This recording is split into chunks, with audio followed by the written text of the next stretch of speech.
Okay.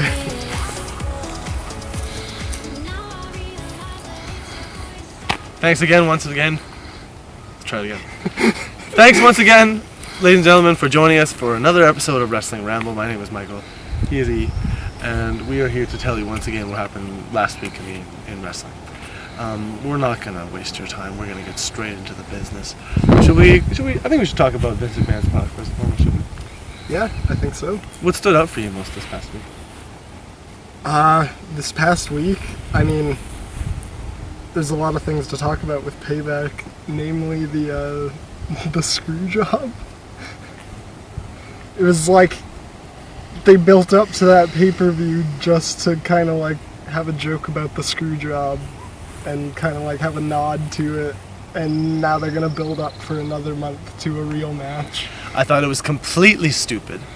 And for the few people, okay, this is what happened. A good portion of the audience didn't get it and was perplexed. A good portion of the audience did get it and was perplexed. Yeah. I don't think any portion of the audience liked that. No.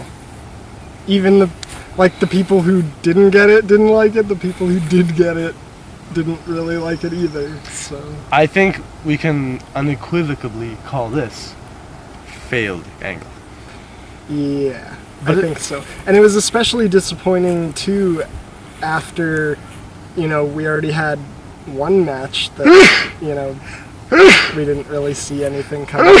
Although that wasn't anyone's fault, that first match. Right.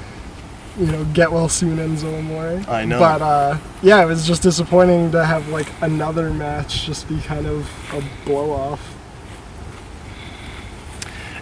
You and I had predicted that Enzo and Cass were going to go over, was that right? Yeah. Yeah. In the end, it seems as if WWE's plan was for the Vaudevillains to go over because they just defaulted. Yeah, that's true. I mean, I don't know though. I still feel like if Enzo Amore can come back soon enough, they still might have a shot at going over. Their concussion policy. Oh yeah. I think they have a mandatory 30-day arrest. Yeah, but who knows? But I feel like they're just so hot. Like the crowd loves them. Like how can they not go over? And they're killer in the ring. That's true. Sometimes they accidentally kill themselves, but I digress. Yeah, unfortunately. Talking about accidentally killing oneself, and not at all in the literal sense of the term. No. I mean in the business sense. Let's talk about the big guy. The big man Ryback. Mm-hmm. It would seem that he grew frustrated with his booking. This past Sunday at Payback, he once again was on the pre-show in a match that he lost for the United States title. Another pre-show match between Kalisto and Ryback for the United States title. And another example of frustrating booking from our friends in WWE. When we saw the big man go over strong on Kalisto this past week on television, and then the pay-per-view comes around, he's in the pre-show and he loses. Can you explain that? I have no idea what they were thinking. At the very least, I mean, it's unfortunate that it happened now as opposed to earlier, because now Ryback's gone, but now they have that battle royal, and Rusev came out as champion, or not champion, number one contender, sorry, for the United States title, and I feel like it's going to be a really good angle, and it's good to see the Bulgarian Brute in action. Is the Bulgarian Brute going to win the United States title? I don't know at this point. I'm shocked that Kalisto went over against Ryback. He's going to keep it going, you think, Kalisto? I mean, I feel like he might. There's a chance that he could. Maybe they are trying to build him up to be Rey Mysterio somehow. I mean, maybe they're giving it a shot.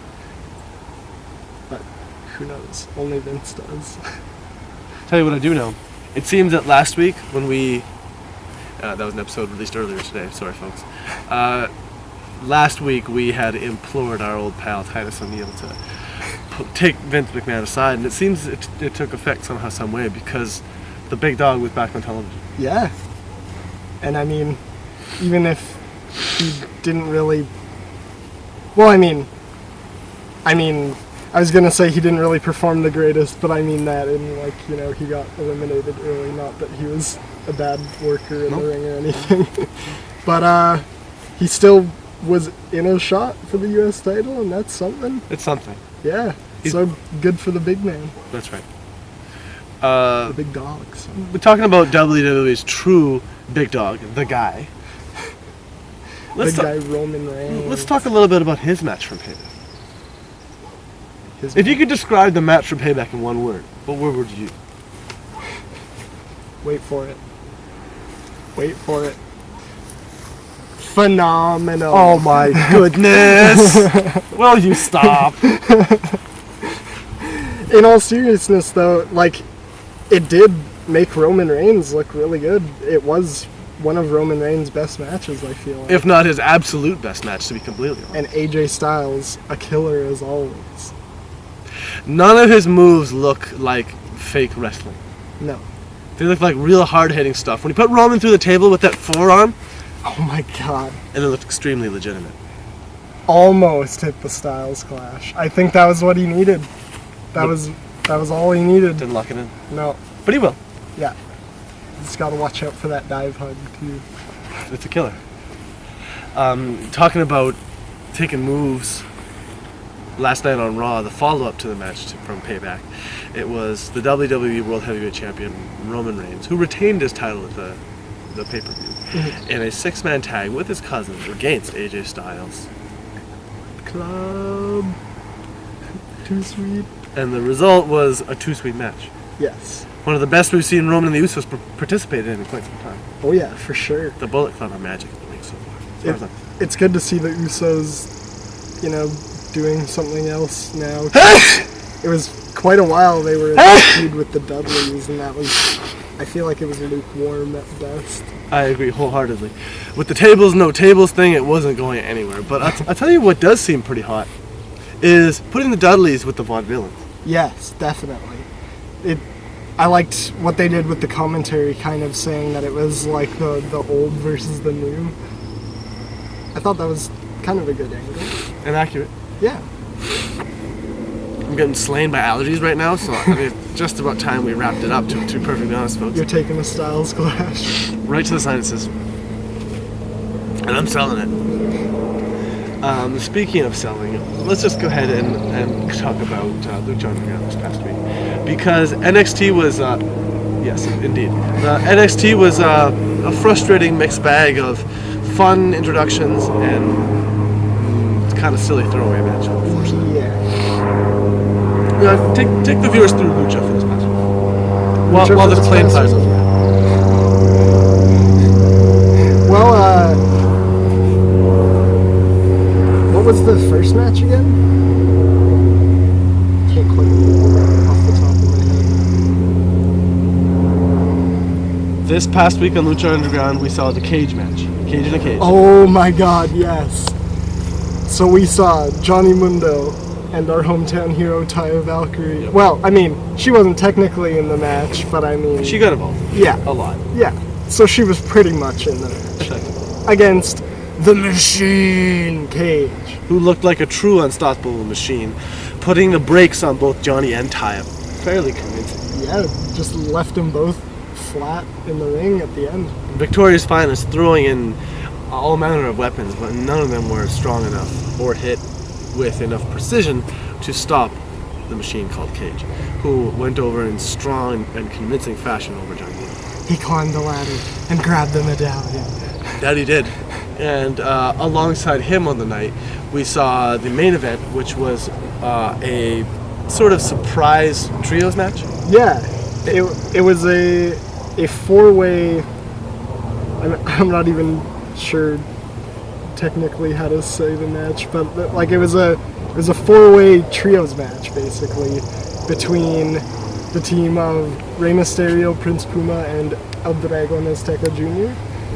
There was also the team of Joey Ryan and the Crew. That's right. And there was also the team of, it was only Evilise and Son of Havoc because... Wasn't Evans in there as well, along with PJ Black? Yeah, I was gonna get to that. Oh. But it's all good. But yeah, Angelico unfortunately suffering a last minute injury. A real life injury, unfortunately. Yeah, so hope he gets well soon too. But yeah, and then as you were saying, there's the team of the Darewolf, the Lone Dare PJ Corbin, Woo! Jack Evans, and Phoenix. That's right. And oh my god, it was an amazing match. Absolutely. But to no real surprise, the team of Rey Mysterio, Prince Puma, and El Dragon Azteca Jr. went over. Because I feel like that's just a super team. That's like the Shield. Basically. And now they're holding the title as well. And Lucha Underground's trios titles actually look better than WWE's tag team. Oh yeah, the penny belt. Yeah, these are legitimate. Yeah, they're like tag team red and gold. Yeah, very nice. Looking very nice. Muy bueno, Robert. Sí. That's basically it from the world of wrestling this past week, wasn't it? Basically, Shunsuke goes over strong over Elias Sampson. to no surprise. And to no one's surprise, we saw Carmella in a fun match against Ontario's finest, Nufaribi, who is now performing as Aaliyah, and looking really good in the ring. Good job, Aaliyah, keep it going. Carmella with the molasses Hurricane Rana. It's very slow, but she managed to get the victory over Nuf. She moves like caramel. Carmella like caramel. Mm-hmm. Just oozes with that Hurricane Rana. Believe that. Absolutely. Slippery slow. Now I want some chocolate. We'll get some after the show. We're just about done. Caramel. Sponsored by Caramel. I'm not showing the logo. We're not actually sponsored by No. And the only other match on NXT this past week was... It was... Oh, it was Blake and Alexa Murphy. Oh yes, against the Hype Bros. In a match where the Hype Bros look probably stronger than they've ever seen. Yeah, Mojo Rawley with vast improvements. Their finish looked flawless. Sure did. Despite the fact that Zach's been jerked around on the main roster, anytime he appears in NXT, he's a respected and feared competitor. I feel like even though he's been kind of jerked around on the main roster lately, he's put on phenomenal matches whenever he's been in the ring. That's And true. I feel like that's really what counts. More or less. So hopefully they'll realize that. Eventually, maybe. Who knows? Who knows? I mean, I'm not in the business. I don't know anything. No. But hey, whoever's been watching the show has been listening to a large extent, and we've been seeing a lot of Yeah, progress. Paul Heyman, listening every day. And Finn Balor, of course. Yeah. Which leads us to this week's rapid fire portion of the program. I only have two questions for you. Number one, where's Finn Balor?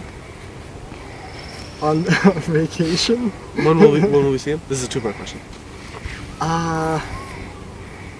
Oh God, I don't know. Like, will he maybe debut at Extreme Rules? Maybe. That is a possibility. We thought so for Payback as well. True, we did, because he said he'd see us on Monday, but he didn't. Swerve. Yeah, he Again. swerved us. Maybe he will just stay in NXT, because hasn't he been on record as saying that he wants to just stay in NXT? He might want to come back and take a run at the NXT title again. True. But he might want to be with his Bullet Club boys. There's a too-sweet possibility. Yes. And question number two for you, big man. Oh, Where is the game Triple H? who knows, maybe they're both on vacation. Just chilling on the beach, sipping drinks. It's possible. I mean, he's had some killer matches, and he's the game Triple H, so maybe he's just having some downtime. When are we going to see the Cerebral Assassin again? I mean,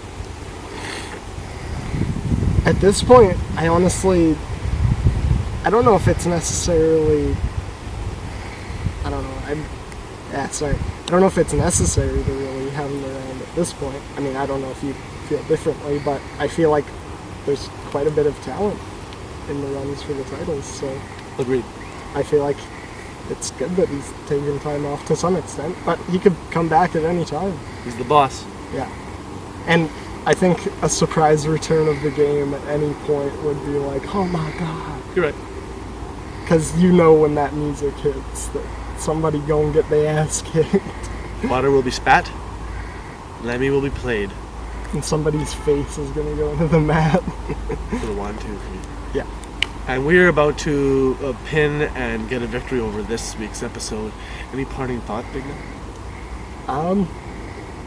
No parting thoughts other than I'm really looking forward to Lucha Underground because Lucha Underground has been hot fire. Yes. And I'm also looking forward to Extreme Rules where we will get to see the real Natty versus Charlotte with no Ric Flair. Little H might be there. Yeah, you're right. Little H might still collude. And we're still waiting to see if the... I was about to call him the dead man, but that's not accurate. What's Pentagon Jr.'s moniker? Like, what exactly is he? I have no idea. Other than the fact that he has Cero Miedo. I have no idea. Like, he looks like a dead man, but Just a guy. maybe he's just a being of dark magic. I don't know. Whatever he is, we hope that he will be able to walk and get himself back in the ring to face Matanza or Mil Norte. So whoever it is holding the Lucha Right now, title. he's weak. A little weak. We hope this week's episode hasn't been weak, and if you think it is, please comment below. As always, thanks for watching. We'll see you next time.